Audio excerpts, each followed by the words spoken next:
Bene.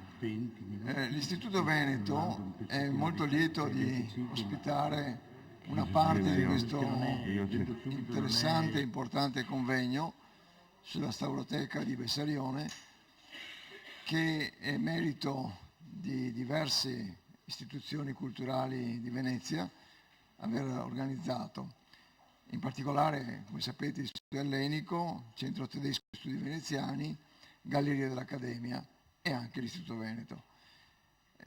Non sta a me dire quanto sia importante lo studio di questo oggetto straordinario per la bellezza, per la storia e quindi un patrimonio sicuramente dell'umanità nella sua forma più alta. E io semplicemente desidero darvi il benvenuto a nome appunto dell'Istituto e augurarvi buon lavoro. Grazie.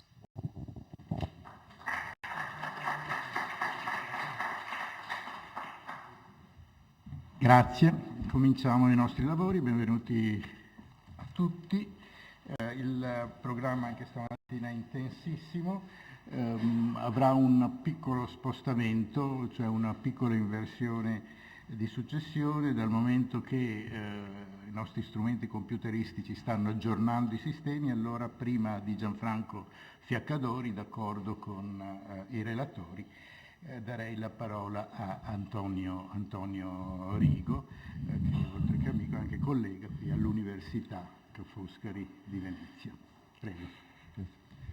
Allora, ringrazio il Presidente innanzitutto,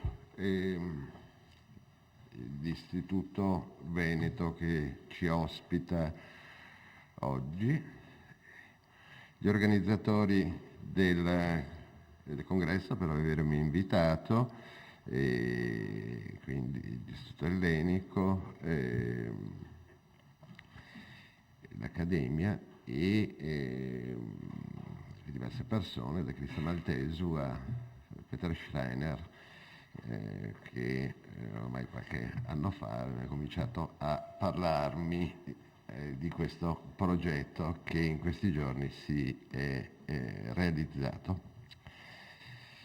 Per parlare di Bessarione come teologo, per riprendere il titolo della celebre monografia di Ludwig Möller, si deve considerare la sua figura e la sua opera alla luce di tre fattori caratterizzanti l'epoca tardo-bizantina: la questione dell'unione con Roma, l'attitudine dinanzi alla scolastica e in particolar modo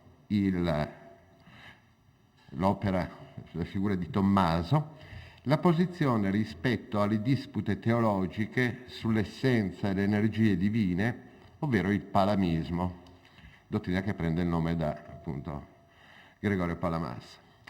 Nonostante che una consolidata storiografia, in ultima analisi derivata dalla polemistica e controversistica romana di stampo anti-ortodosso del Seicento, lo abbia sempre considerato quale il supremo rappresentante di un filone unionistico aperto al tomismo e avverso al palamismo, una riconsiderazione di Bessarione prima del suo viaggio in Italia e prima del Concilio Fiorentino ci presenta invece i lineamenti di un alto prelato bizantino, antilatino, antitomista e tutto sommato favorevole alla teologia di Palamassa.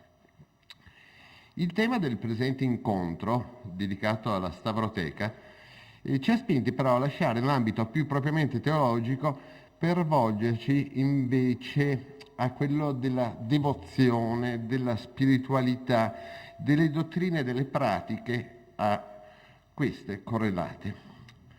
Per fare questo si deve tornare indietro e volgerci per un attimo alla Bisanzio del 300.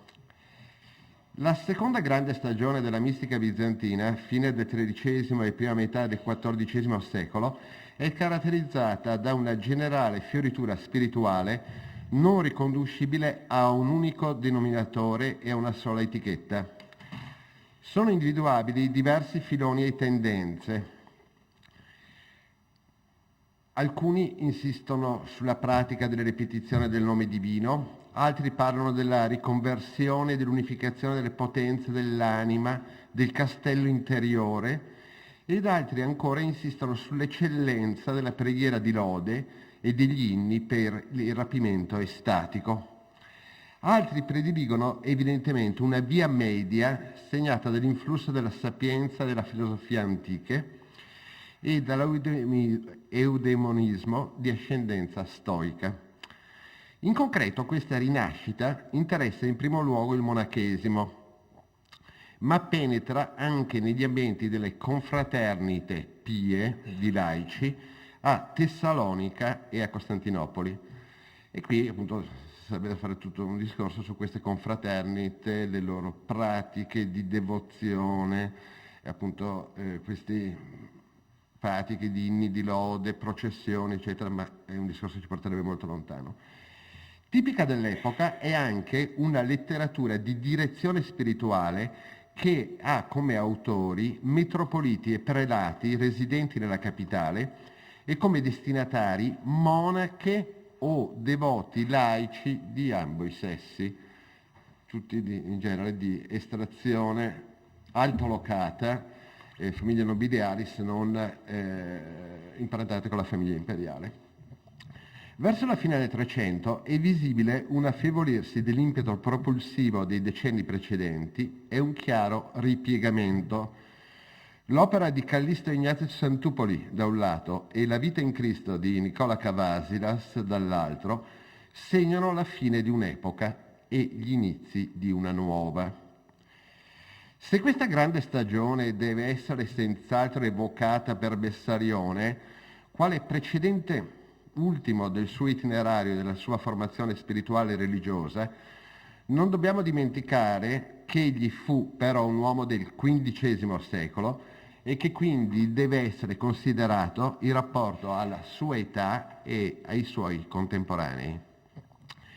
Per fare ciò bisogna fare un lavoro di indagine ex novo che ne è stato fatto su questo mondo, questa realtà spirituale, devozionale del XV secolo, e quindi rivolgersi direttamente alle opere, ai manoscritti, eccetera. Cerco di non essere troppo noioso e di fare una specie di sunto di tutto questo per inquadrare e collocare il nostro.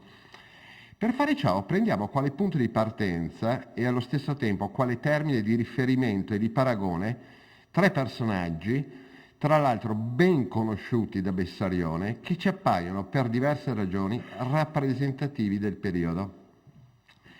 Marco Eugenico, Giovanni Eugenico e Gennadio Scolarios. Iniziamo con Marco Eugenico. Le opere di argomento spirituali rappresentano una minima parte della sua ampia produzione. Ci sono 2 o 3 opuscoli in tutto. Di maggiore interesse sono le testimonianze su Marco quale fruitore dei testi spirituali più antichi e contemporanei. Egli dimostra familiarità e interesse per le opere classiche della mistica bizantina, con i suoi interventi e annotazioni marginali agli scritti di Evargio il Pontico e di Nilo d'Ancira, in un manoscritto attualmente conservato a Mosca, Museo Storico Greco 338. In un altro manoscritto, sempre conservato a Mosca, Museo Storico Greco 259, Marco ha ricopiato di suo pugno alcuni testi ascetico-spirituali, le opere di Callisto Ignazio Santupoli, i versi di Teofane, con ogni probabilità monaco nello stesso monastero di Costantinopoli, estratti delle opere di Gregorio Palamas, il trattato sulla custodia del cuore del monaco Niceforo.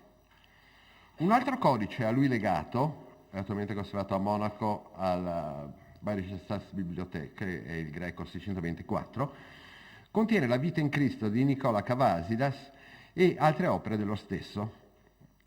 Marco si dimostra perciò un attento lettore non solo degli autori spirituali più antichi, ma anche di alcuni tra i più significativi rappresentanti dell'ultima grande stagione della mistica bizantina e soprattutto dei suoi contemporanei, cioè gli Santupoli, Cavasilas e Teofane.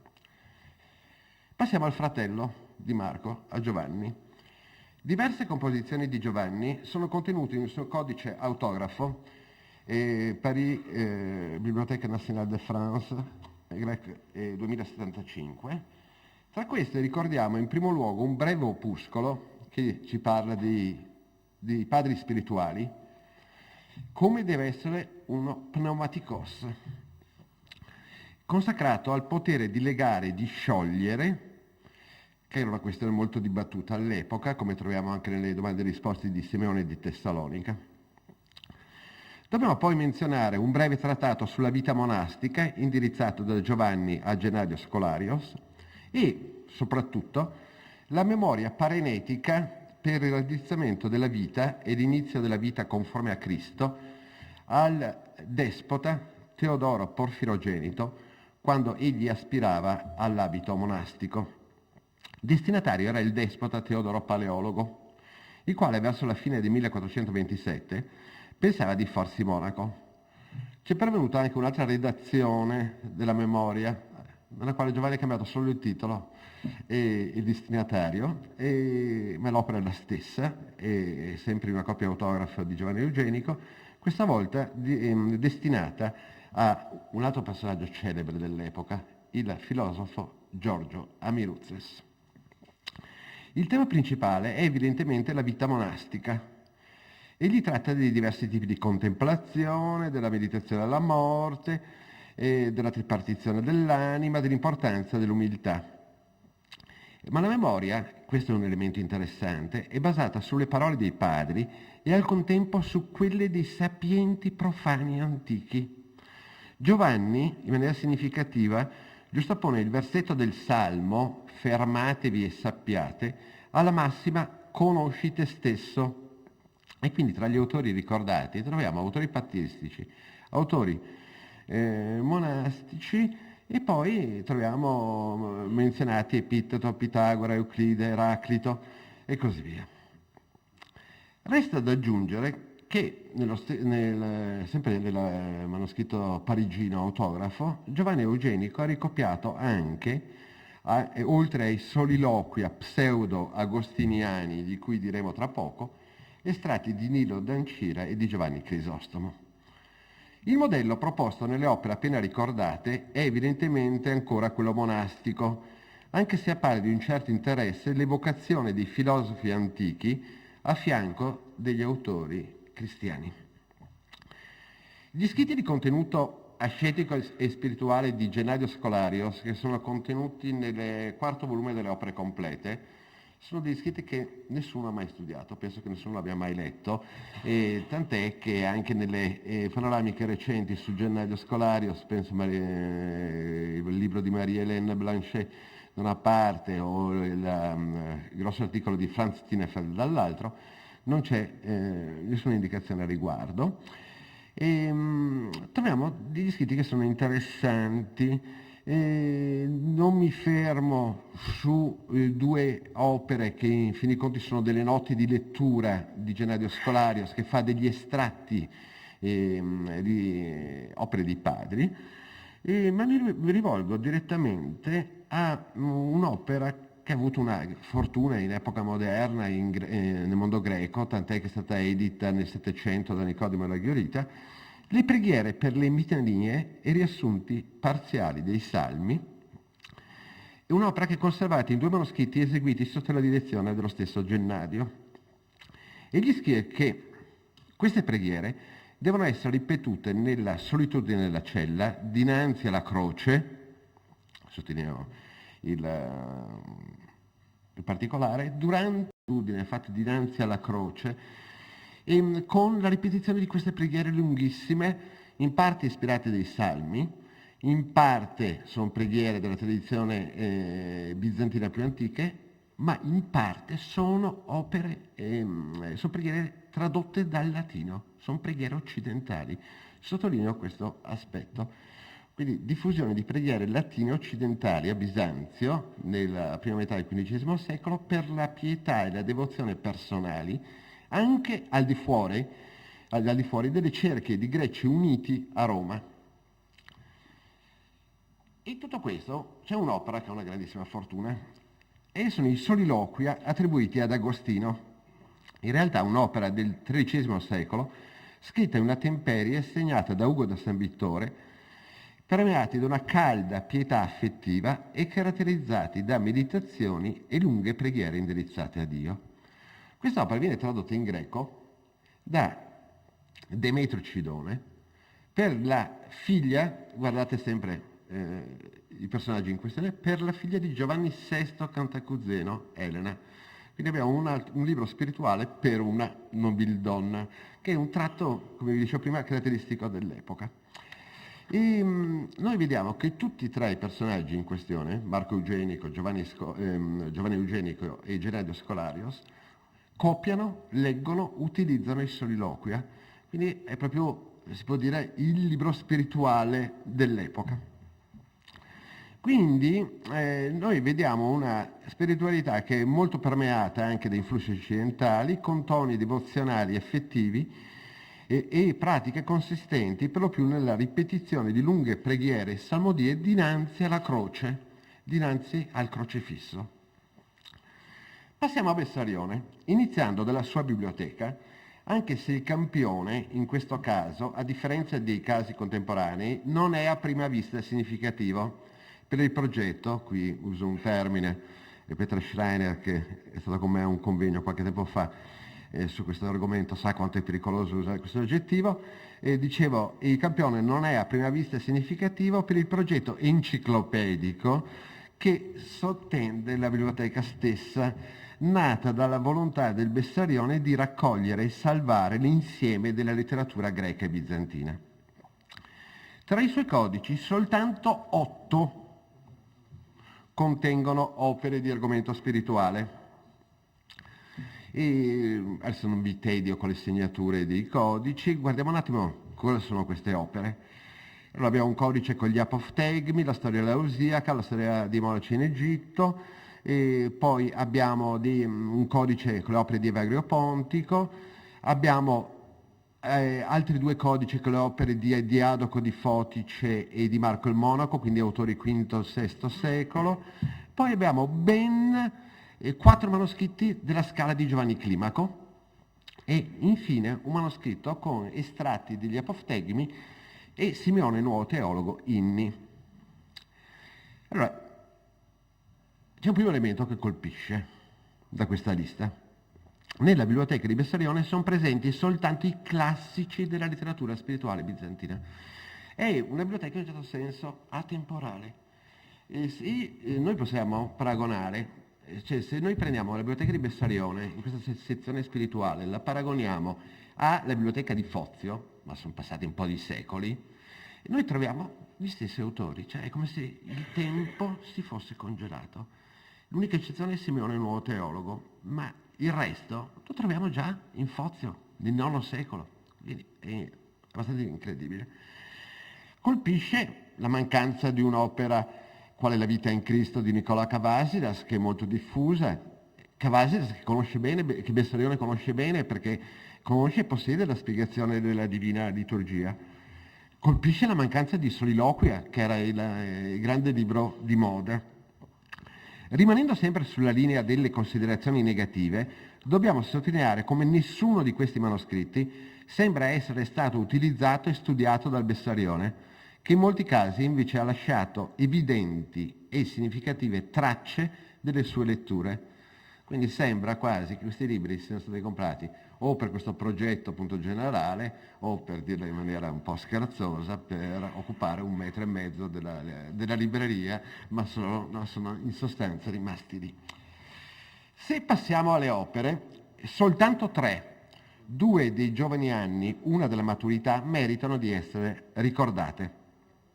Innanzitutto c'è un trattato parenetico che egli indirizzava nel 1436 a rampollo di una nobile famiglia, la famiglia Leontaris, è dedicato alla buona condotta della vita, alla saldezza nella fede e alla perfezione umana.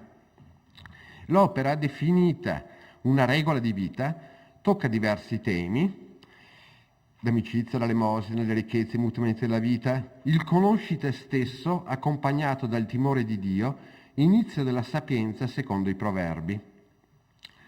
Nei capitoli centrali egli invita il giovane Demetrio al conseguimento della virtù apportatrice della vera felicità. Bessarione accorda quindi un ampio spazio alle diverse virtù e la partizione dell'anima sulla base di dottrine di derivazione aristotelica e stoica. L'omelia dell'anno successivo, 1437, su i proverbi, beato l'uomo che trova la sapienza, ha un contenuto tutto sommato analogo. Abbiamo quindi queste due opere dei giovani anni, poi passiamo 20 anni dopo. Nel 1456, con ogni probabilità, dopo la sua visita al monastero del Santo Salvatore di Messina, quale protettore e visitatore apostolico dei monasteri, mettiamoci le virgolette, basiliani, Bessarione scrisse il compendio delle regole monastiche di Basilio di Cesarea in greco e in latino.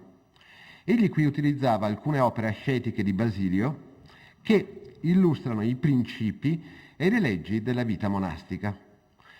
Le motivazioni che stanno alla base della redazione del compendio sono ben espresse dal Bessarione nel prologo.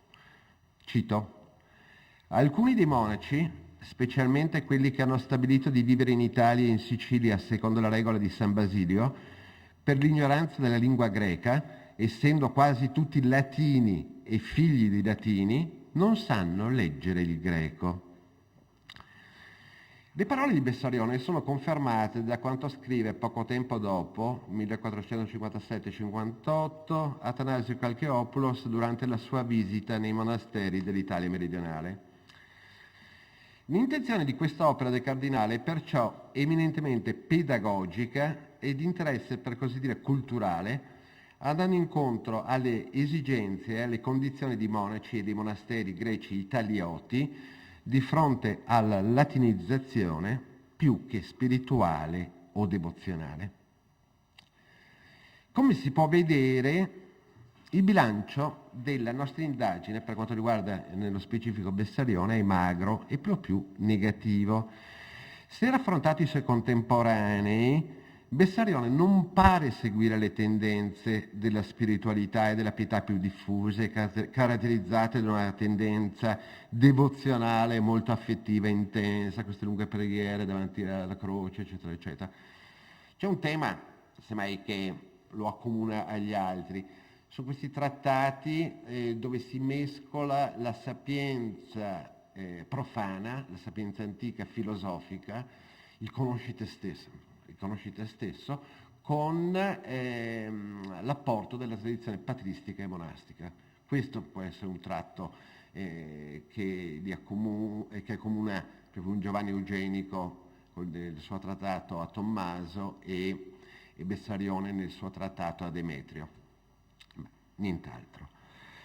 Egli, Bessarione, non parla mai invece appunto di queste pratiche più devozionali, caratterizzate da le pratiche di cui avevo parlato in precedenza, e non sembra nemmeno prediligere questo tipo di letture spirituali di origine bizantina o occidentale. L'unica testimonianza che forse ci permette di aprire uno spiraglio nel suo sentire più intimo e forse intravedere la sua spiritualità è rappresentata dal suo consunto libro di preghiere, l'Orologium, che lo ha accompagnato per gran parte della sua esistenza, l'attuale Marciano Greco 14. Ma con questo, come potete capire, ci volgiamo alla dimensione più personale di Bessarione e non alla storia spirituale, devozionale e religiosa dell'epoca. Vi ringrazio.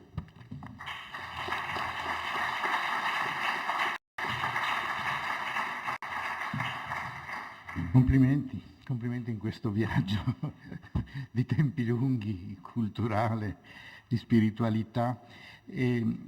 Essendo stato domato lo strumento tecnologico, a questo punto darei la parola a Gianfranco Fiaccadori dell'Università di Milano.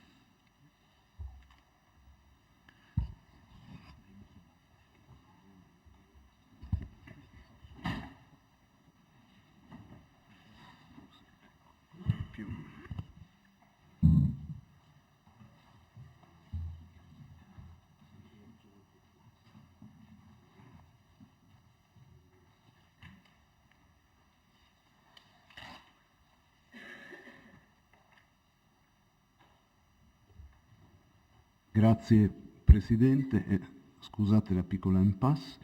Sono grato agli organizzatori dell'invito a partecipare a questo convegno, inteso a far luce sui molti e vari aspetti della Stavroteca del Cardinale Bessarione e del mondo ad essa collegato. Posso così ritornare su temi veneziani di grande rilievo. L'argomento proposto, le reliquie fra Oriente e Occidente e i reliquiari della Croce a Venezia, è amplissimo, anche perché la generica categoria di Oriente deve intendersi riferita non solo a Costantinopoli, con cui Venezia ebbe ovviamente un rapporto privilegiato, ma, come vedremo, al più vasto ambito dell'Oriente cristiano. In questa sede mi limiterò a qualche considerazione più generale, prima di fermarmi su manufatti ed episodi congeniali all'illustrazione della nostra Stavroteca e della posizione che essa occupa nella più lunga tradizione veneziana del genere. La pratica di procurarsi reliquie, ipignora in Oriente, e trasportarle in terra latina è frequente in Europa fin dalla prima crociata. Nel variegato ambito dei furta sacra, una tipologia ben collaudata fin dall'età paleocristiana è la translatio, il trasferimento di corpi o resti santi legata alle origini del culto dei santi e proseguita ininterrottamente con la relativa fioritura di leggende e testi agiografici, translationes e miracula, ben oltre il Medioevo. Per Venezia va in primis ricordato il caso di San Marco, il cui corpo si vuole trafugato ad Alessandria intorno all'828. Così, per fare solo due esempi fra i molti, il corpo di Sant'Isidoro Martire fu sottratto all'isola di Chio nel 1125, come racconta vividamente la Translatio di Cerbano. Quello di San Simeone fu preso a Costantinopoli, stava nell'oratorio della Vergine Calcopratia, nel 1204, subito dopo la conquista latina, ed è oggetto di una narrazione non meno viva e interessante. Fino a tutto l'XI secolo, la terra naturalmente più adatta a fornire reliquie era stata l'Italia, soprattutto Roma, luogo di santità per eccellenza. Qui abati, vescovi e principi d'età carolingia-ottoniana avevano acquisito, per dono, per denaro o per furto, molti resti di martiri, trasportandoli oltralpe e consacrando con essi monasteri e cattedrali. Valgano per tutti i nomi di Teoderico di Metz e Ottone II. L'Oriente, poco accessibile, aveva contribuito assai meno. Rivolgersi a Roma era più semplice e più economico. Difficilmente corpi santi romani erano portati nelle città della pianura padana, le cui chiese locali erano scarsamente inclini a un collegamento programmatico con Roma. Le grandi metropoli del nord, in particolare Milano e Ravenna, avevano un santorale proprio e ben definito, sul quale fondavano gelosamente la propria autonomia ecclesiastica. Non a caso, nel VI secolo, il vescovo Massimiano di Ravenna avrebbe cercato di sottrarre a Costantinopoli il corpo di Sant'Andrea, fratello di San Pietro. Diversa la condizione di Venezia, fondata in piena epoca cristiana, secondo l'esegesi poi prevalente, come risposta cristiana all'avanzata dei pagani, Unni o Longobardi. La nobile idea di una città che raccoglieva le tradizioni di terraferma, di Aquileia e poi di Grado, impedì che si ricostruissero improbabili origini anteriori, romane o preromane, come più spesso altrove. La nascita recente, ancorché illustre, privò Venezia di martiri locali. I fondatori della sua chiesa erano aquileiesi, concordiesi, altinati. La consacrazione della città, assicurata dal sangue dei martiri, esigeva l'importazione di simboli e oggetti, anche da molto vicino. Le reliquie altinati furono recuperate per tempo da Torcello, i cui pignora, quando questo vescovado declinò, passarono tutti a Venezia. L'arrivo del corpo di San Marco nell'828 segna un passaggio quasi obbligato per la città, in netta espansione e con sempre maggiori ambizioni politiche. Il deposito di santità al quale attingere non poteva più essere la terraferma o l'Italia e nemmeno Roma, bensì l'Oriente. Per queste altre ragioni l'aumentata disponibilità di reliquie in seguito alle crociate non fu per Venezia una vera novità, ma solo un incremento quantitativo di una fonte già ben conosciuta e sfruttata. Costantinopoli era la principale depositaria di corpi santi di tutto l'Oriente. Lì erano confluite reliquie dalla Palestina e da altre regioni asiatiche e africane. Dopo la quarta crociata, quando l'insediamento dei Latini consentì il saccheggio più o meno sistematico della capitale, non vi fu chiesa o monastero d'Europa che non vantasse il possesso di reliquie orientali, vere o presunte, talvolta di intere collezioni. Raramente però tali reliquie produssero sviluppi cultuali o agiografici significativi, tantomeno se appartenenti a santi già venerati nella sede di arrivo, che si aggiungevano di fatto a un dossier ben strutturato. All'inizio del 200 l'Occidente non aveva più bisogno di eremiti o di martiri. Gli ideali di santità inclinavano ormai a figure e modelli diversi, proposti di lì a poco dalla nuova spiritualità dei mendicanti. Non così a Venezia, promotrice e maggior beneficiaria della Quarta Crociata, ove l'afflusso straordinario di corpi santi, reliquie e reliquiari diede origine a nuovi culti e nuovi testi. Il fenomeno, che risponde a un modello di santità largamente superato in Europa, ha certo ragioni diverse, inclusi gli interessi politici e pubblicistici, e resta in parte da chiarire. Ma la Quarta Crociata segna per Venezia, anche in questa materia, uno spartiacque ineludibile. E certo, col Regno Latino di Costantinopoli, un gran numero di reliquie orientali andò ad arricchire il tesoro di San Marco. È sullo sfondo così delineato che dovrà considerarsi, con le successive acquisizioni, anche la fama crescente di Venezia quale deposito di reliquie insigni, specialmente della Vera Croce. Ricordo qui un episodio che apre all'Oriente cristiano in direzione complementare ed opposta. Sono ben noti i documenti veneziani del 1402 sull'ambasceria guidata dal fiorentino Antonio Bartoli, emissario del prete Gianni, il re d'Etiopia Dawid II. Ecco, lo vediamo qui, in un suo manoscritto proprio del 1402 che supplica la Vergine, un codice dei miracoli di Maria della Biblioteca Nazionale di Addis Abeba. Dai procuratori di San Marco, Bartoli ottenne un calice d'argento già nel tesoro della Basilica. Lo scopo della sua missione è tuttavia dichiarato nella storia dei patriarchi di Alessandria, un testo arabo, diciamo tradizionale e coevo. Al re dei Franchi, ossia al doge di Venezia, il Negus chiedeva alcune delle reliquie di Nostro Signore che si trovano nel tuo paese. Il re dei Franchi pensò allora di inviargli un frammento della Vera Croce e di aggiungere al dono le spoglie di un innocente massacrato da Erode, vasi d'oro e d'argento e ricche vesti liturgiche. Meno noto è che Bartoli è lo stesso personaggio indicato come Abramo, già messaggero dei re dei Franchi, nella prima di 8 curiose omelie etiopiche sul legno della croce, tradotte dall'arabo e superstiti in un codice della Biblioteca Vaticana, dove sono attribuiti a un Abba Chiracos che mi è parso di identificare con l'omonimo metropolita della Pentapoli, di una lista araba stilata nel 1508 dal patriarca d'Alessandria Giovanni XIII. Secondo l'omelia, Abramo, ossia Bartoli, fu poi mandato dal Negus con 1000 pezzi d'oro nel suo paese perché ne riportasse un frammento del legno della croce. Partito dall'Etiopia nel 1402 e imbarcatosi ad Alessandria, egli giunse, cito, al suo paese ed entrò presso il re di Bandacheia di nome Micael, ossia presso il doge di Venezia, che è l'araba al-Bundukia, Michele Steno, Micael, 1400-1413. L'ambasciatore ebbe la reliquia desiderata e altri doni preziosi, mandati per suo tramite al re d'Etiopia, che doveva quindi riceverli dalle sue mani. Una serie di fonti ricorda la venuta di un frammento del legno della croce sotto il regno di Dawid, e la tradizione locale, veritiera, serba memoria di numerose reliquie giunte allora in Etiopia dal paese dei Franchi, ossia da Venezia. Oltre a quella della Vera Croce, tuttora a Geshen, Ambanagast, nel Mara, altre se ne custodiscono a Tababa Mariam e in altri posti, dove una viaggiatrice inglese, Lady Diana Spencer, la zia dell'omonima, poté averne notizie o vederle, come per i resti dell'innocente, in anni a noi più vicini. Ma facciamo un passo indietro. E qui mostrerò qualcosa che già Holger Klein ha fatto vedere, ma in una prospettiva diversa. Dal rovinoso incendio del tesoro di San Marco nel 1231 si salvarono miracolosamente solo alcuni pezzi tuttora esistenti: l'ampolla del sangue di Cristo, il legno della croce e il cranio di Giovanni Battista, che con il braccio di San Giorgio erano stati mandati a Venezia da Enrico Dandolo nel 1204. I resoconti dell'incendio tacciono del braccio di San Giorgio, forse conservato altrove. Queste 4 reliquie sono tuttora esistenti e 3 di esse figurano certamente, lo abbiamo visto ieri, in un rilievo sul muro del passaggio dal Palazzo Ducale a San Marco, Landito Foscari, in corrispondenza della Cappella del Tesoro, una scultura databile ai tardi anni 60 del XIII secolo, se vale la lettera del doge Ranieri Zeno, quando, caduto ormai l'impero latino, Venezia era in difficoltà, stretta fra greci e genovesi.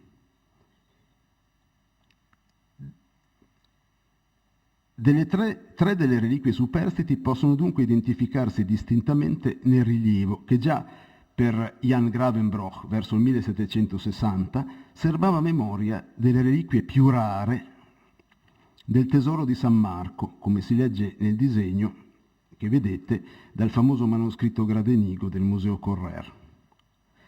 L'ampolla del sangue è certamente il reliquiario del sangue miracoloso, formato da un intaglio fatimide in cristallo di rocca e una montatura veneziana del 200 in argento dorato.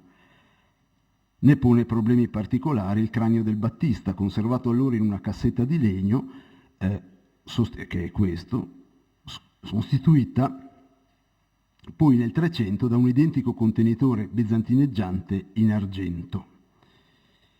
Così il reliquiario del braccio di San Giorgio corrisponde a quello bizantino d'argento iscritto, incluso poi entro una custodia gotica in oro anteriore al 1325. Eccolo qui.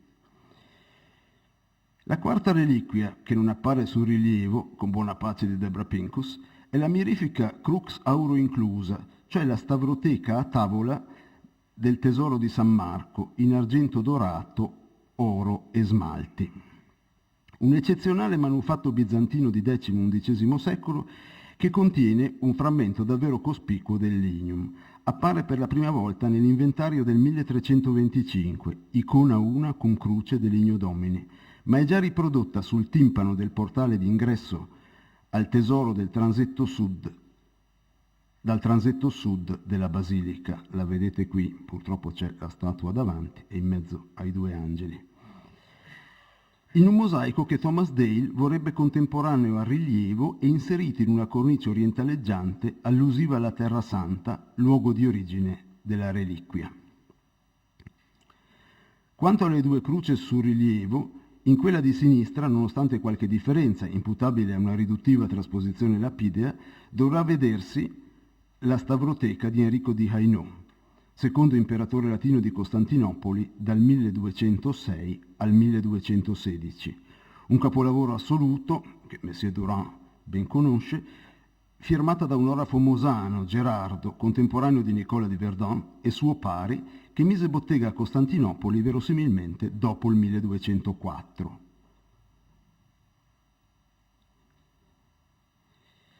L'iscrizione sul bordo al verso del lignum, che qui vediamo, allude al costume imperiale bizantino di portare in battaglia la reliquia come palladio, un dato ideologico non trascurabile.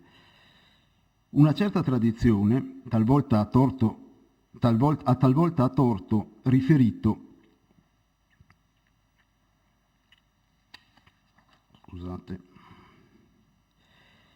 una certa tradizione, talvolta a torto riferita all'esemplare a tavola, ne faceva addirittura la croce che Costantino avrebbe avuto con sé a Ponte Milvio. Lasciando a margine, anche per motivi di tempo, la stavroteca dell'imperatrice Maria di Alania o di Antiochia, che abbiamo in copia cinquecentesca nel tesoro con un raffinato epigramma bizantino, il tesoro marciano comprende ancora almeno un reliquiario per noi di grande interesse, evidente sulla destra del rilievo, la stavroteca di Irene Ducaina, la moglie di Alessio I Comneno, che regnò brevemente nel 1118. Morì nel monastero costantinopolitano da lei fondato della Theotokos Checaritomeni fra il 1131 e il 1138. Nel lungo epigramma ella parla di sé come monaca e già imperatrice, e ciò consente di datare più precisamente il manufatto. L'epigramma è iscritto alla terminazione dei bracci.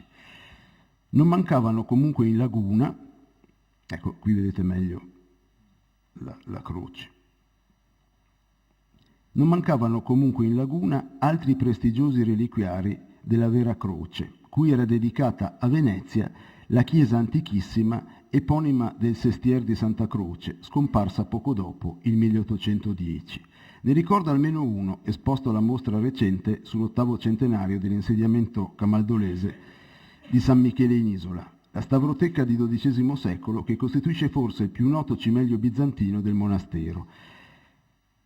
Tale stavroteca passò nel 1823 a Fonte Avellana, da cui prende nome, per dono del camaldolese Placido Zurla, che l'aveva recata con sé da Venezia nel 1821, ma fino alle soppressioni napoleoniche del 1810 essa si custodiva in San Michele di Murano, nella Cappella della Croce, fatta costruire in suo onore dal procuratore Pietro di Lorenzo Priuli e compiuta nel 1480.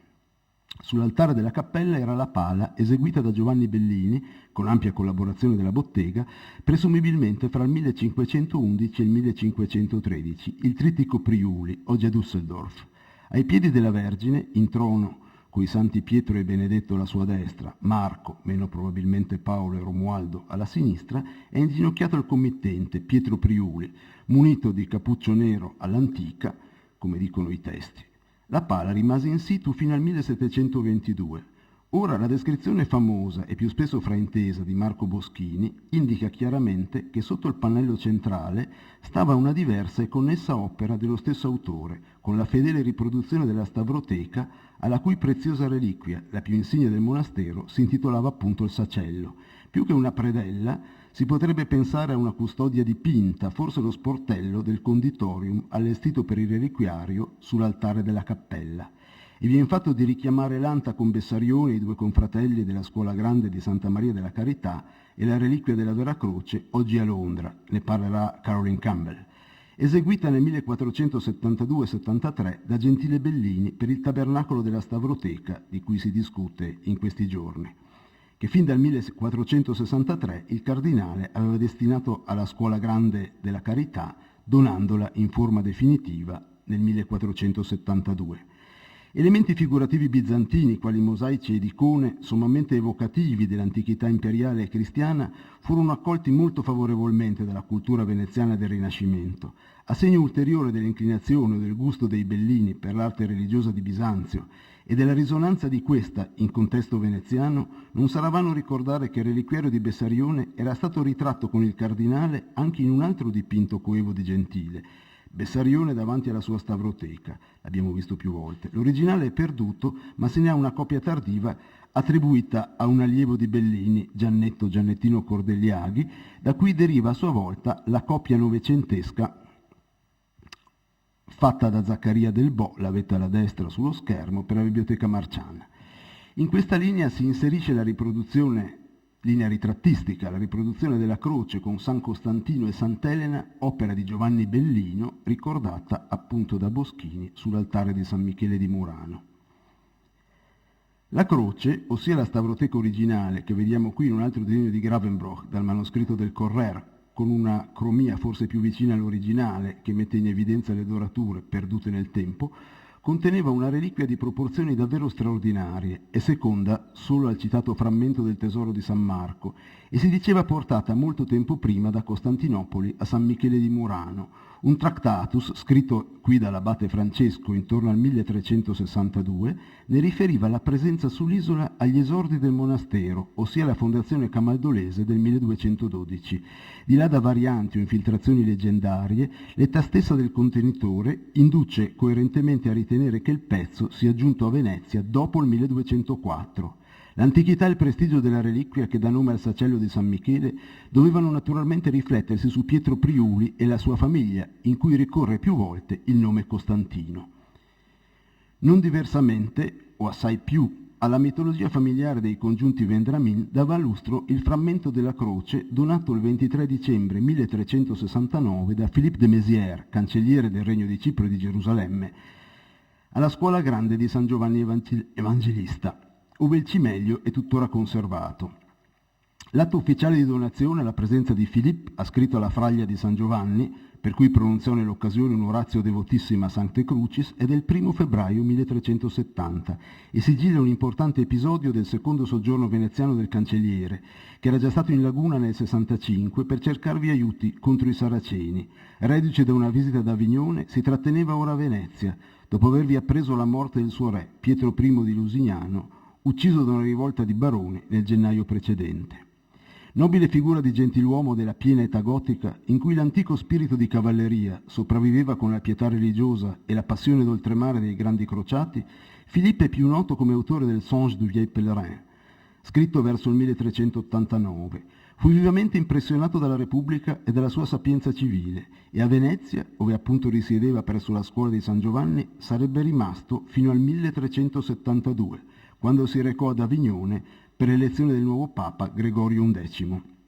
Della vicenda relativa al frammento, pegno del donatore per i suffragi veneziani alla crociata, da lui voluta così fortemente, ben oltre il desiderio di Urbano V, informa una serie di documenti parziali che possono tuttavia integrarsi con la più antica tradizione rappresentata a Venezia, oltre che dal privilegio di donazione, dal rarissimo incunabolo databile al 1499, un'immagine è sulla destra del video, probabile stampa di un perduto manoscritto anteriore al 1419 sui miracoli della reliquia di San Giovanni Evangelista, poi impressi più volte, 1590, 1604, fino al 1771. Philippe de Mézières aveva ricevuto il frammento dal carmelitano e futuro santo Pier Tomà, legato pontificio in Oriente e patriarca latino di Costantinopoli, morto a Famagosta nel gennaio 1366, del quale fu discepolo e collaboratore nella promozione della crociata e poi anche biografo. Sottratta a Gerusalemme dopo la conquista islamica del 1189, la croce era stata infine portata a Cipro e qui affidata al patriarca latino nel 1360 da certi di Cristo fedeli e religiosi già stabiliti nelle parti di Siria, segnatamente da un loro abate. A consegnare la reliquia a Pier Tomà, il quale doveva poi brandirla a fianco di Pietro I, e Philippe de Mézières nella fortunata battaglia di Alessandria nel 1365, furono quindi i monaci melchiti o maroniti, meno probabilmente giacobiti, forse non altrettanto inclini a riconoscere l'autorità di un prelato latino giunto a Cipro nel 1360 per estirparne così le loro dottrine come quelle degli ortodossi, la resistenza dei quali mise anzi in grave pericolo la vita del legato, che fu oggetto di 2 attentati molto significativi. Paventando l'imminente reazione islamica alla nuova crociata, dalla Siria, una designazione che include qui anche la Terra Santa, quei monaci si erano dunque trasferiti a Famagosta, ove si moltiplicavano allora le chiese di rito orientale, ed ebbe poi sede la Cour de Souriens, o a Nicosia, capitale del regno e sede di un arcivescovado latino prospero e cosmopolita, e già asilo delle comunità cristiane venute da Gerusalemme al seguito di Guido di Lusignano, re di Cipro, nel 1192.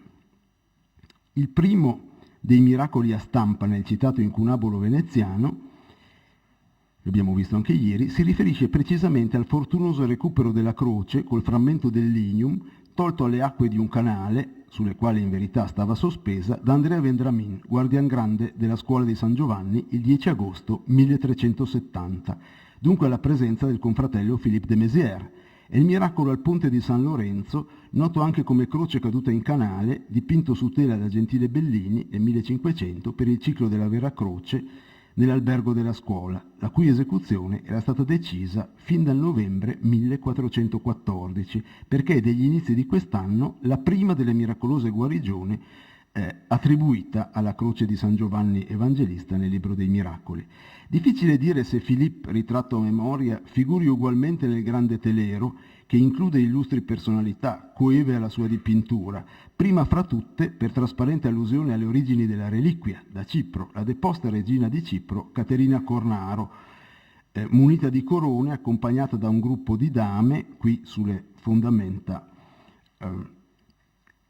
a sinistra di chi guarda. Non è certo, come si legge spesso, la dama seduta, la dama inginocchiata con la fanciulla sulla banchina in proscenio. Un professore illustre di storia dell'arte veneta ha scritto recentemente che nel dipinto compare Caterina Cornaro, regina di Cipro, devotamente inginocchiata di fronte al salvataggio di un annegato. Ma al cancelliere potrebbe riferirsi la figura in nero, qui la vedete in un ingrandimento, effigiata frontalmente accanto a un senatore in toga rossa e a un cavaliere imbroccato verso il centro del ponte, laddove la processione dei battuti di San Giovanni si interrompe sul punto di fuga del dipinto prima di scendere nel campo di San Lorenzo. O forse meglio, il personaggio sempre in nero e di profilo, l'unico in ginocchio, che apre il gruppo in basso, eccolo qui, all'estrema destra del quadro, subito dopo i donatori, identificati con membri delle famiglie Vendramin o Cornaro, o piuttosto coi 4 alti dignitari della banca e il consiglio elettivo della scuola di San Giovanni nell'anno 1500. Philippe compare sicuramente in abito nero e di profilo in un altro dipinto del medesimo ciclo, Il dono della reliquia della croce di Lazzaro Bastiani, del 1494, in cui egli consegna al guardian grande della scuola un semplice crocifisso di legno. Qui ho un brutto ingrandimento, ma si vede qui la consegna del crocifisso. Quest'altro ritratto a memoria è certo anche idealizzato e in qualche modo confrontabile per fisionomia e costume al precedente, ma entrambi richiamano solo vagamente l'autentica immagine del cancelliere, col volto di 3/4 affidata verso il 1395-96 alla miniatura iniziale della sua pauvre et simple épître a re d'Inghilterra Riccardo II in un manoscritto della British Library, o nell'incisione del coevo epitaffio oggi al Museum Meyer van den Berg di Anversa. Eccolo qui, questo è Philippe de Maizière. Il quadro di Gentile, accuratissimo, non è peraltro immemore del rito della benedizione delle acque, il Megas Agiasmos, che si celebrava in Oriente fin dal IV secolo, la vigilia o la festa dell'Epifania, gettando in mare una croce, subito recuperata da giovani pronti a tuffarsi, e pare diffuso in Occidente già ai primi del Cinquecento, quando a Venezia, nella Basilica di San Marco, si immergeva 3 volte in acqua benedetta un reliquiario della vera croce. Ma della liturgia relativa a croci e reliquie marciane, riassunta qui sullo schermo dall'apparato dell'Altar Grande di Vergaro del 1617, dirò nel testo scritto. Mi avvio a concludere. La più lunga notorietà della Stavroteca in San Michele di Murano, già venerata da mercanti e navigatori desiderosi di protezione per i loro viaggi, spiega il carattere non esclusivamente privato dell'oratorio voluto da Pietro Priuli. Il silenzio delle fonti invita poi a chiedersi se il disegno della Cappella della Croce non sia in ogni caso posteriore al 7 giugno 1472, quando Bessarione fece consegnare in gran pompa la propria Stavroteca alla Scuola della Carità. Ieri abbiamo sentito delle splendide cerimonie con le quali Venezia ha accolto il dono. Sullo sfondo, nella forma dell'alleanza antiturca promossa da Sisto IV e negoziata in quegli anni da Bessarione, era sempre l'idea di crociata cara a Pierre Thomas e al devotissimo Philippe de Maizière. Vi è anzi ragione di ritenere che la memoria del cardinale non fosse estranea all'esperienza dell'uno e dell'altro, come il Niceno, patriarca latino di Costantinopoli dal 1463, così il suo predecessore Pierre Thomas fu incaricato al Papa di delicate missioni diplomatiche per la promozione della pace fra i principi cristiani, la tutela dei diritti ecclesiastici, l'unione degli ortodossi e la Chiesa di Roma e la preparazione della crociata. A Costantinopoli, non prima dell'aprile 1357, il legato ricevette la sottomissione dell'imperatore Giovanni V Paleologo, che il 7 novembre successivo avrebbe consegnato una lettera per il Papa nella quale si impegnava ad attuare l'unione. Per questa via l'incontro di Bessarione col filone unionista, tomista e antipalamita dei Cidoni, di Emanuele Caleca e dei Crisoberga, di cui abbiamo in parte sentito da Antonio Rigo, appare segnato o mediato dalla spiritualità dell'Oriente latino, del tutto congeniale alle ascendenze marcatamente bizantine di Bessarione, cardinale romano. Anche l'attività di Philippe anticipa, quasi in figura, lo zelo spiegato poi dal Niceno a favore non più dei luoghi santi, ma di Costantinopoli, nuova Gerusalemme da liberare, assimilata definitivamente all'antica dopo il 1453. Né al cardinale, patriarca latino di Costantinopoli dal 1463, eppure animato da non minore pietà religiosa di Pierre Thomas e Philippe de Maizière, oltre che da viva simpatia per Venezia e le sue istituzioni, poteva essere ignoto quel che i contemporanei veneziani sapevano del nobilissimo cavaliere chiamato Missier Filippo di Massari, cancellario del Regno di Gerusalemme e di Cipro, e della particula del verace legno della Santissima Croce, già del reverendissimo Fra Piero Tomado, patriarca costantinopolitano, come detto in uno dei citati e popolarissimi miracoli della reliquia di San Giovanni Evangelista.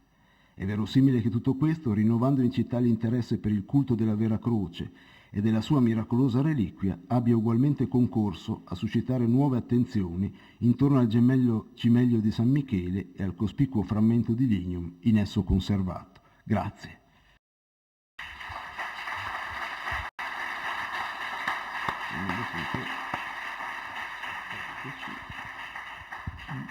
Grazie, riprendiamo il nostro viaggio tra Oriente e Occidente, tra Venezia e Bisanzio e torniamo dall'altra parte con la lezione della collega Penceva, a cui do subito la parola. Grazie. Non so se allora tutto a posto, sì, grazie. Sono molto grata al professore Peter Schreiner e Holger Klein per questo invito e anche vorrei ringraziare il professore Fontoulis dell'Istituto Ellenico e Valeria Polacco per tutto l'aiuto durante il mio soggiorno qui a Venezia. Parlerò in inglese, ma prima di cominciare vorrei dire anche che questa presentazione è dedicata alla memoria della mia madre, Olga Zakharieva. Quindi comincio in inglese. My talk today focuses on the shape of the cross, the so-called, and un momentino, ho bisogno del remoto per cambiare delle immagini. No, non è questo, è una cosa... Sì, grazie. Sì, ho visto, grazie.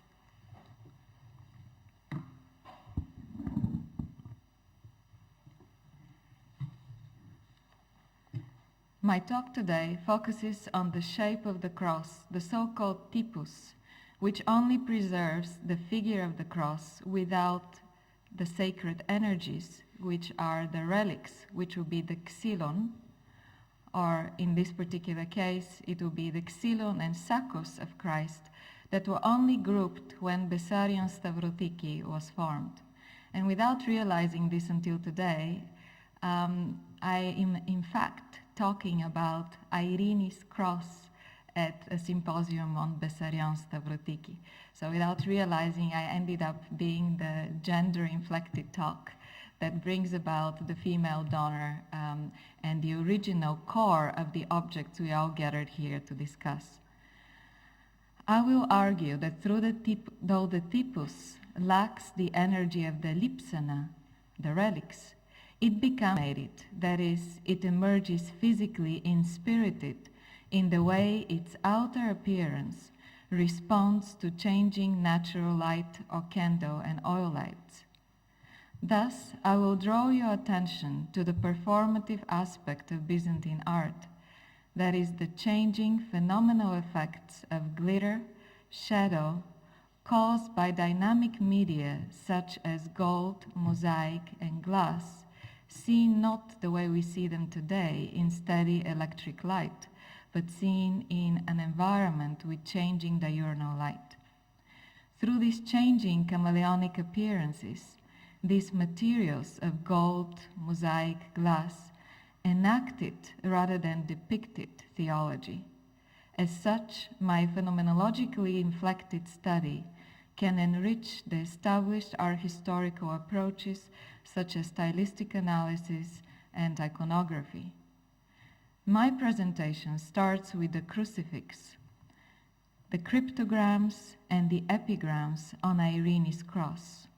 Then the attention moves from the inscription to exegetical and liturgical texts, situating the object in the ecclesiastical rite and shared cultural cognitive metaphors of body, tunic, light, and salvation. I will argue that the materiality of the Stavros, especially the way its filigrana of gold glitters, enacts before the faithful an empsychosis, inspirited, of spirit living in matter. Thus, I hope to demonstrate how theology reifies through the phenomenology of light.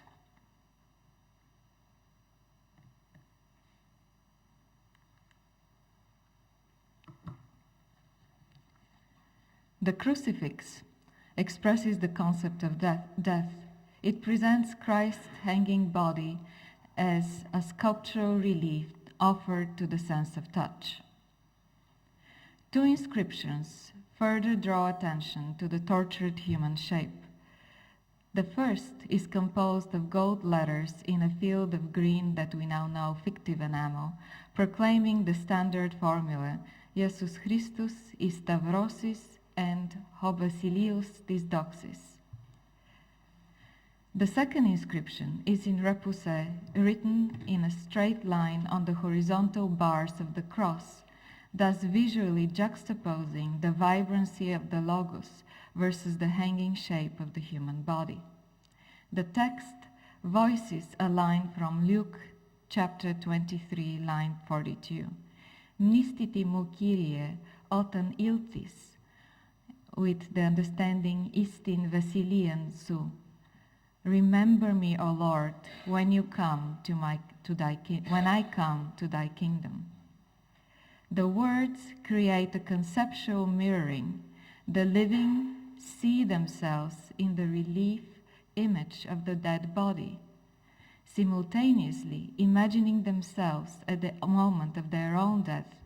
They also project their hope that the vivifying energy of Christ, here visually manifested in the vibrancy of the glittering gold on green ground of both filigree and letters, that their dead body will resurrect. The synergy of inscription and anthropomorphic body confirm the immanence of salvation. Death and life are combined as soma and logos, body and word. The same duality of life and death, tapping in the passion and resurrection, is further sustained by the series of tetragrams decorating the finials on both sides. And since we have extensive talks, and especially the contribution of Andreas Robi, I will not go deeper into presenting you what the English of this line is, but I'll go further in interpretation. Written in gold and set in medallions of the fictive green enamel, these tetragrams unfold a short four-word phrases in a field of vibrant green. Topos tu craniu paradisus gegone, and the second one, tuton to typon demones frictusin. So the first one, the place of the skull has become paradise, and the second one, the demons are in fear, or stand in fear in front of the cross, that the cross is putting them to fright. On the other side, we read the inscription Jesus Christus Nika. These are not tetragrams per se, yet they form the standard inscription associated with the victorious cross, Jesus Christ conquers, and have helped us decipher the sequence of lettering on the other side of the cross because of their location. Essential in this arrangement is the crossing of vertical and horizontal axes, Jesus Christus top and bottom, then crossed with Nika. And this system is a direct echo of the crossing gesture that the Orthodox Christians perform with their hand across their body. So the sequence and the spatiality of reading the inscription is an oral act of the movement the body exercises in space. It is this spatial dimension that the Stavros always triggers. In fact, it is both a spatial and temporal dimension, and I'll return to both very soon. And through this spatial sequence, the Stavros, in the way Jesus Christus Nika are entwined, performs its protective function. Not surprisingly, it is the cross movement of the blessing gesture that is produced and repeated over in the Eucharist, over the Eucharist bread, over the catechumenos, over the child being baptized, or the consecration of a new church, or the newly elected bishop, deacon, monk, nun, as the earliest extant ephologion in the 8th century Vatican Barberini 336 attests. So the gesture, which is also known as typosis, is about the cross shape that is formed in space. The second inscription on the same side that has the Jesus Christus Nika has the further inscription that is Phos Christou Pheni Passin, pronounced, which the light of Christ illuminates all. It's pronounced when the Eucharist bread is distributed on weekdays during the Lenten period, as recorded in Guars Evchologion. By taking in this inspirited bread, one shares in it metalamvani into the quickening energy of Christ and the Holy Spirit, and I'll return to this very soon. Thus, if we look at the tetragrams, the inscriptions start at the site of Golgotha, that has turned to paradise, showing how life has overcome death, and as a result, the demons shiver in fear at the typus of the cross. The message continues on the other side. Here, Jesus Christ conquers, and his light radiates over everything and everyone. The entire world is thus renewed in the way the inscriptions are sequenced. Pictorially, the same message is reaffirmed as one proceeds from the crucifix as the hanging dead body to its absence on the reverse, and a dominance of vibrating gold of the filigrana, at whose very center we fall in a mise en abîme with a repeated motif of the double cross. If I have a pointer, let me just make sure, yes. So, the cross that is here, the mise en abîme falling into the cross. As I move to the donor's inscriptions, and there are two, I will trace a similar connection and sequencing between death and salvation that the cryptogram already articulated for you, but I will argue that the order is reversed, the order of reading. A dodecasyllabic epigram is written on the short sides, and again, relying on Andreas Robi, I won't go deeper into the translation, but I'll move forward towards exegesis of what this inscription integrates and how it relates to the liturgy. The inscription ties the Stavros with the imperial family of Irini Paleologina, and a personal plea for salvation and absolution of sins. But more importantly, it repeats through the selection of words such as litron, and this will be here at the body, litron and entexis. This will be the important words I'll focus on. The very same message that the crucifixion and salvation that is otherwise invested in the cryptograms. The dodecasyllabic inscription frames the sides of the cross, and the reading is more or less the sequencing that I have given you.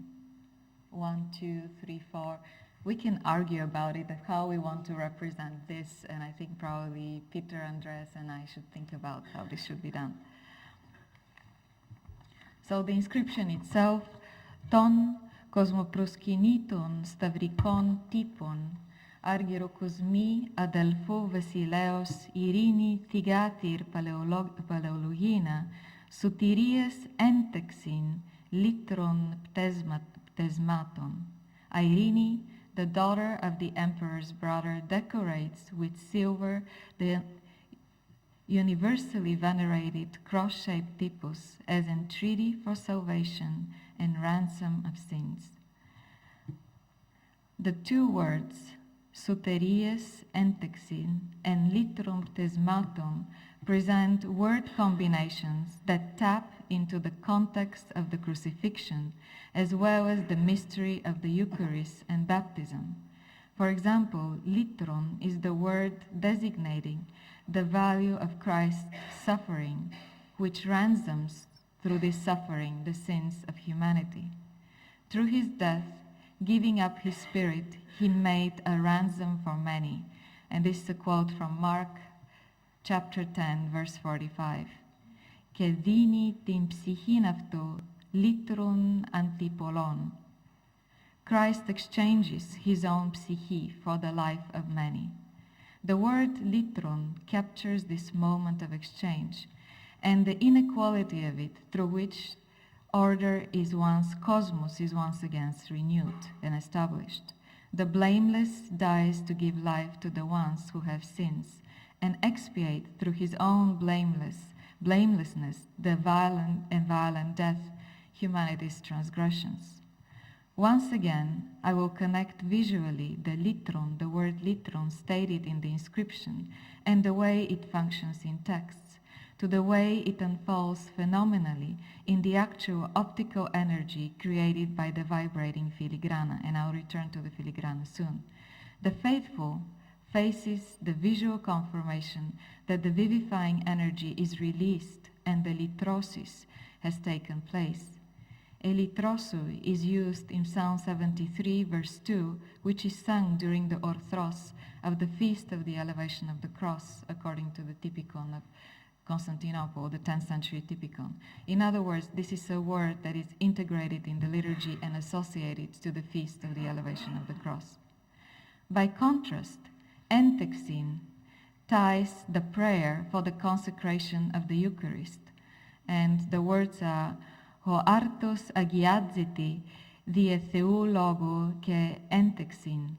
The bread is consecrated through the divine logos and entreaty. And this is from Gregory of Nyssa, Orationes Catecheticae 37. In another text, the word entexis marks the energy of the Holy Spirit entering matter. And the text itself reads, to retreat to the ancient dignity which through the clear entreaty and salvific intercession presents the overshadowing Holy Spirit. Istin archion epanagiste axioma die entexin diladi cetis sotirio epiclyseus epiphoitonton to pneumatos. The line with its epiphoitontos, this genitive, habitually visiting Holy Spirit, immediately evokes the mystery of the Incarnation, taking place sacramentally at the Eucharist. Entreaty, entexin, and intercession come to define the ephemeral descent and dwelling of pneuma, spirit in matter. Ultimately, this combination of entexin and litron mentioned in the dedicatory epigram tap into the salvific economy by enfolding it from the Incarnation to crucifixion and resurrection, the very same way, but in reverse order, as the cycle appears visually on the faces of the cross and its cryptograms. And here, allow me, I'll go briefly through the inscription, because there are a lot of things we didn't have a chance to discuss, and I think that we should at least see them and all the problems the inscriptions bring. So by now you have been looking at this side of the cross, which has the two words that I focused on, litron, that it's connected to the crucifixion and resurrection, and entexis, which is related to incarnation and intercession. Now, if you look the way the inscription is arranged, you have to hold it on the side that we want to say reverse, on the reverse side. You start reading from the reverse side, and as you read the inscription, you arrive at this point in which you, in a sense, ready to turn over, and you turn over with the word litron. Litron pneismaton. So the words bring to focus crucifixion and resurrection, which will be immediately what will follow as you turn the object.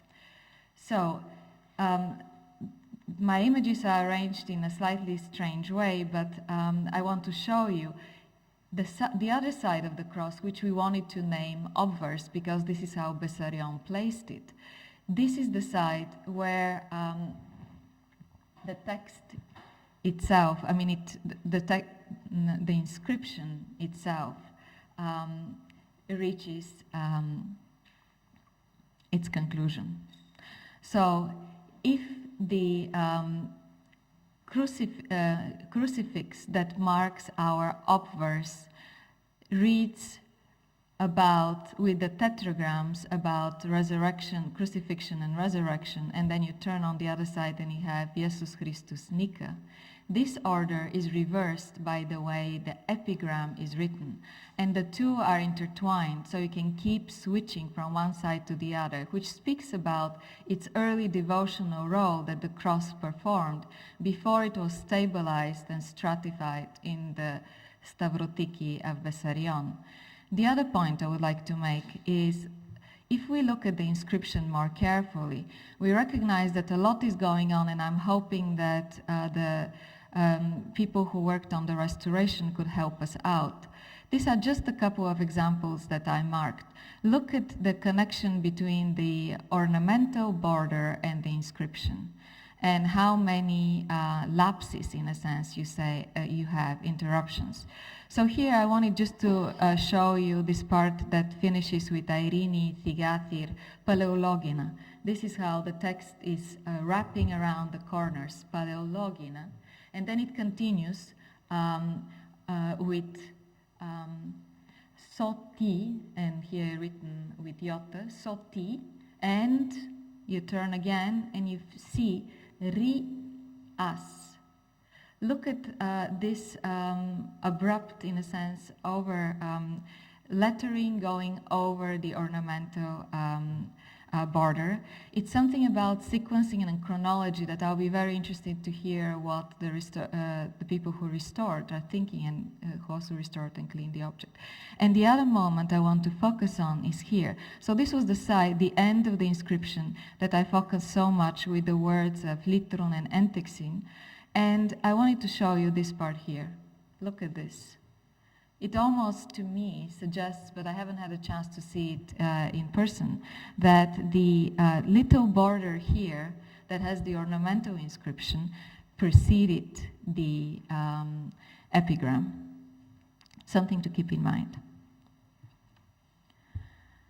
I will now unpack how the cross denotes in Byzantine consciousness, body and tunic, and this will be brief.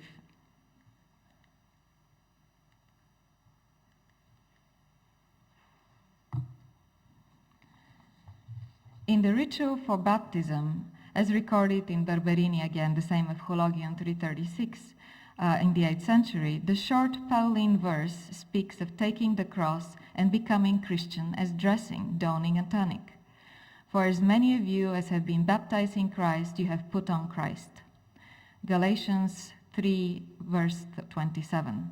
The words are immediately followed by the cross-shaped sealing gesture with the miron over the forehead, eyes, nostrils, mouth, and ears of the neophyte. And I'm quoting here the sequence that is in the Eulogion. The quote from Galatians presents the act of becoming Christian as an act of dressing, putting on the resplendent garment of Christ. For us today, this phrase only resonates as a metaphor, a figure of speech allowing us to conceptualize what it means to convert to Christianity as a garment one puts on. Yet I believe that for the late antique world, the original context in which these words were pronounced, the garment is the tunic, and its shape by virtue of the available weaving technology is cross-shaped. So wearing Christ as a garment is not a metaphor, but the material reality of clothing and everyday existence. And so here you have the schema of what a tunic looks, how it's woven on the loom before it's turned and sewn into a tunic, which is cross-shaped. So by extension, the moment you're born and you're dressed, you are wearing the garment of your humanity. And this is your undergarment. Moreover, it is this dress, the tunic, that is understood as the materiality of humanity and suffering. Through the ritual of baptism, attention focuses how the neophyte is inducted to Christianity and it takes on the garment of humanity and suffering with the hope that this act will eventually lead to salvation.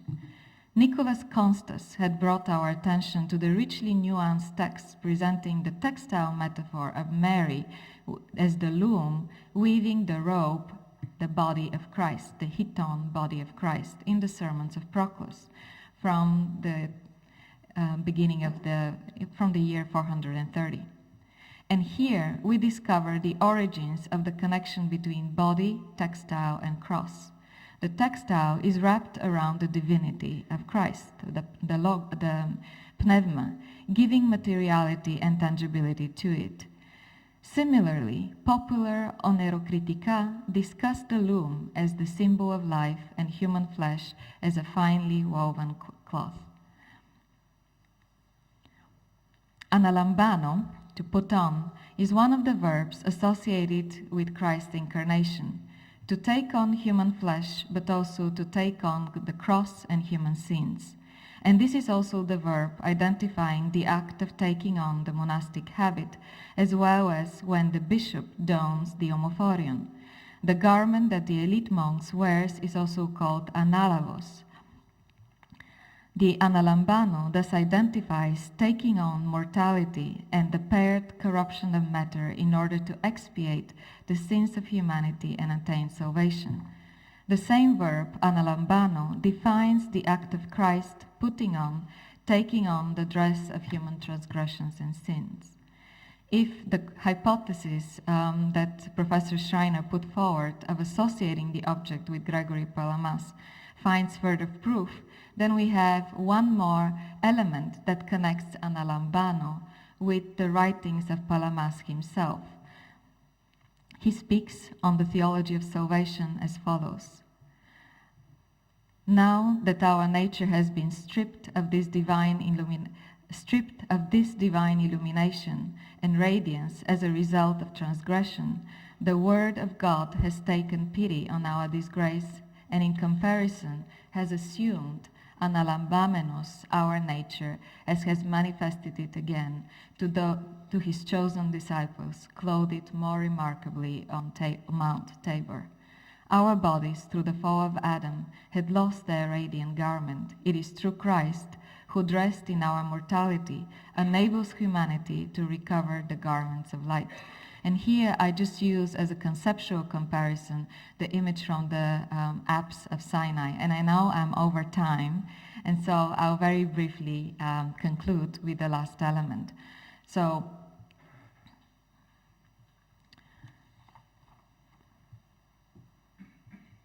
Paul's letter to the Romans expresses the hope that the Holy Spirit can vivify the body of the Christian.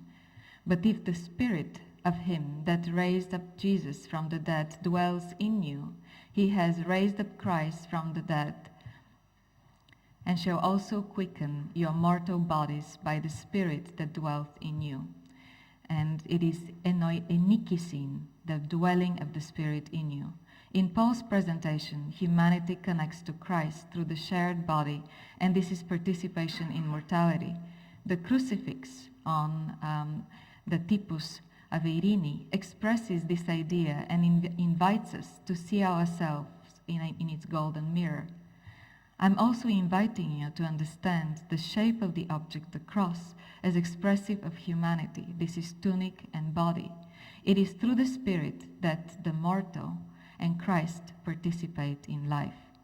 And here I will invite you to consider how it is the vibrancy of the golden filigree, especially its marmarigma glitter, that phenomenally manifests this presence of pneuma. Through its marmarigma, the filigrana confirms the promise of salvation.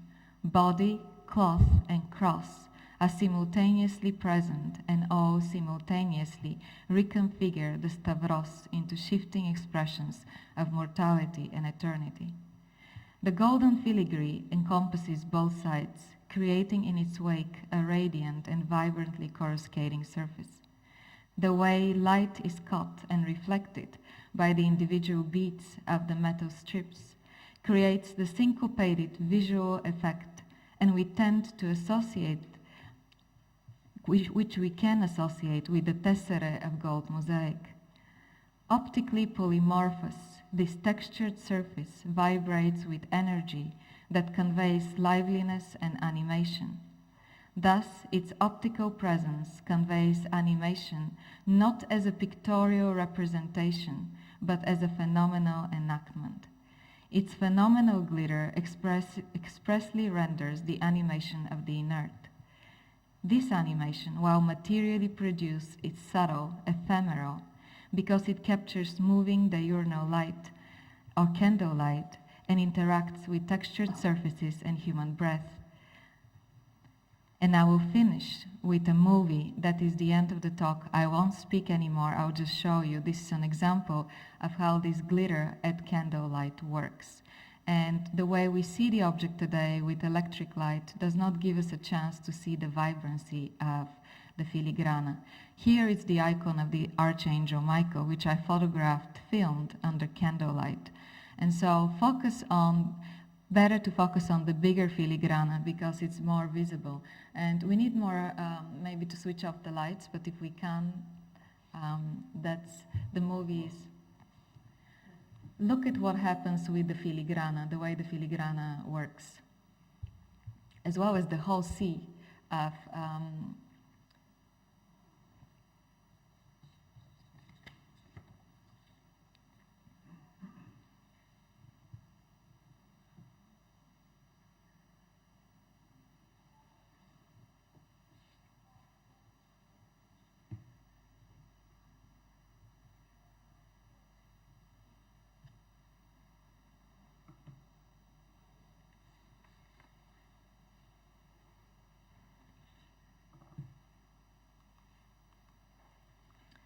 That's the end. And here you can see another example, although it's only conceptual comparison. If it's photographed not under electric light, the object, the miniature here, conveys it very clearly. The bodies recede in darkness. What comes to the fore is the gold.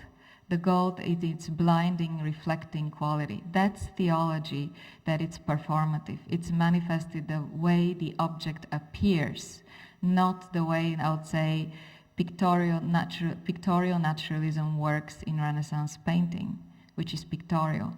Byzantine art with the medium of gold, enamel, glass, and in this case filigree, is a medium that has phenomenal animation, natural light. That's all. Thanks.